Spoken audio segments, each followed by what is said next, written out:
এতিয়া গণতান্ত্ৰিকৰ গঢ়টো নাই আমি ইমান দিনে আপোনালোকে দেখিছে আজি 3.5 বছৰ হ'বলৈ হ'ল আমি প্ৰতিবাদ কৰি আছো এই সকলৰ ধৰ্ণাস্থলী আমাৰ প্ৰতিবাদ সাব্যস্ত কৰিবলৈ যাওঁতে আমাক পুলিচে লাঠি চালনা কৰিছে আমি স্মাৰক পত্ৰ দিছো মুখ্যমন্ত্ৰী ডাঙৰীয়া আমাৰ কথা শুনা নাই সেইকাৰণে আমি সবে আজি থানা পাৰিলে যাবলৈ ওলাইছিলো যেনে মুখ্যমন্ত্ৰী ডাঙৰীয়া আমাৰ কথা শুনে কাৰণ তেওঁ খিলঞ্জীয়াৰ কথা কয় তেওঁ ভূমিপুত্ৰৰ কথা কয় মই এগৰাকী ভূমিপুত্ৰ মই আজি মোৰ অধিকাৰৰ পৰা বঞ্চিত আজি মোক সকলোৱে আগত মৃণাল দেখাই মোক কাপোৰ কানি দিছে মোক লাঠি চাৰ্জ কৰিছে ইয়াৰ উচিত পদক্ষেপ কেতিয়া হ'ব লোপাৰ আসাম পুলিচে মোক হাত উঠোৱা ইয়াৰ তদন্ত মুখ্যমন্ত্ৰী ডাঙৰীয়াই কেতিয়া কৰিব আমাৰ অধিকাৰ কেতিয়া দিব বহুত দুখ লাগিছে আজি 15 আগষ্টৰ দিনাখন আজি আমি ইয়াত প্ৰচাৰত ধৰ্ণা কৰিবলগীয়া হৈছে মুখ্যমন্ত্ৰী ডাঙৰীয়াই বিদেশী গাজী কৰিব পাৰে কিন্তু আমাৰ লজ্জা ভূমিপুত্ৰসকলক এক কথা 10 লেখা মাতি দিব নোৱাৰে ইয়াৰ উত্তৰ দিব লাগিব আৰু মৃণাল দেখাই পম্পী দাস ক'ত গ'ল তেওঁলোকক আজি অভিযোগ তোলাৰ পাছতো কিয় নিলম্বন কৰা হোৱা নাই ইয়াৰ উত্তৰ আমাক দিব এতিয়া গণতান্ত্ৰিকৰ গঢ়টো নাই আমি ইমান দিনে আপোনালোকে দেখিছে আজি 3.5 বছৰ হ'বলৈ হ'ল আমি প্ৰতিবাদ কৰি আছো এই সকলৰ ধৰ্ণাস্থলী আমাৰ প্ৰতিবাদ সাব্যস্ত কৰিবলৈ যাওঁতে আমাক পুলিচে লাঠি চালনা কৰিছে আমি স্মাৰক পত্ৰ দিছো মুখ্যমন্ত্ৰী ডাঙৰীয়া আমাৰ কথা শুনা নাই সেইকাৰণে আমি সবে আজি থানা পাৰিলে যাবলৈ ওলাইছিলো যেনে মুখ্যমন্ত্ৰী ডাঙৰীয়া আমাৰ কথা শুনে কাৰণ তেওঁ খিলঞ্জীয়াৰ কথা কয় তেওঁ ভূমিপুত্ৰৰ কথা কয় মই এগৰাকী ভূমিপুত্ৰ মই আজি মোৰ অধিকাৰৰ পৰা বঞ্চিত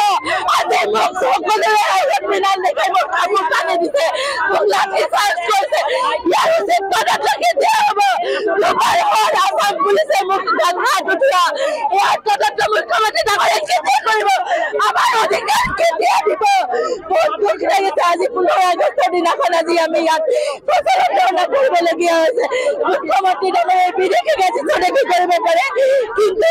আমাৰ লজ্জা ভূমিপুত্ৰসকলক এক কথা 10 লেখা মাতি দিব নোৱাৰে ইয়াৰ উত্তৰ দিব লাগিব আৰু মৃণাল দেখাই পম্পী দাস ক'ত গ'ল তেওঁলোকক আজি অভিযোগ তোলাৰ পাছতো কিয় নিলম্বন কৰা হোৱা নাই ইয়াৰ উত্তৰ আমাক দিব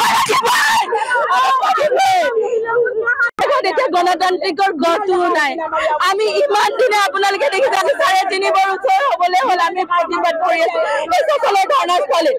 আমাৰ প্ৰতিবাদ সাব্যস্ত কৰিবলৈ যাওঁতে আমাক পুলিচে লাঠি চালনা কৰিছে আমি স্মাৰক পত্ৰ দিছো মুখ্যমন্ত্ৰী ডাঙৰীয়া আমাৰ কথা শুনা নাই সেইকাৰণে আমি সবে আজি থানা পাৰিলে যাবলৈ ওলাইছিলো যেনে মুখ্যমন্ত্ৰী ডাঙৰীয়া আমাৰ কথা শুনে কাৰণ তেওঁ খিলঞ্জীয়াৰ কথা কয় তেওঁ ভূমিপুত্ৰৰ কথা কয় মই এগৰাকী ভূমিপুত্ৰ মই আজি মোৰ অধিকাৰৰ পৰা বঞ্চিত আজি মোক সকলোৱে আগত মৃণাল দেখাই মোক কাপোৰ কানি দিছে মোক লাঠি চাৰ্জ কৰিছে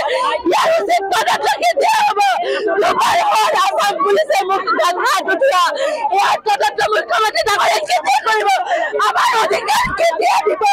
বহুত দুখ লাগিছে আজি 15 আগষ্টৰ দিনাখন আজি আমি ইয়াত প্ৰচাৰত ধৰ্ণা কৰিবলগীয়া হৈছে মুখ্যমন্ত্ৰী ডাঙৰীয়াই বিদেশী গাজী কৰিব পাৰে কিন্তু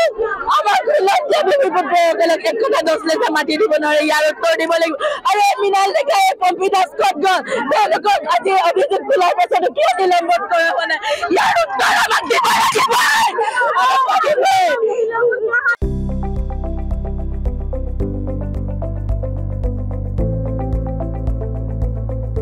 NB নিউজ সহজ সৰল ভাষাত নৱভাৰতৰ কথা।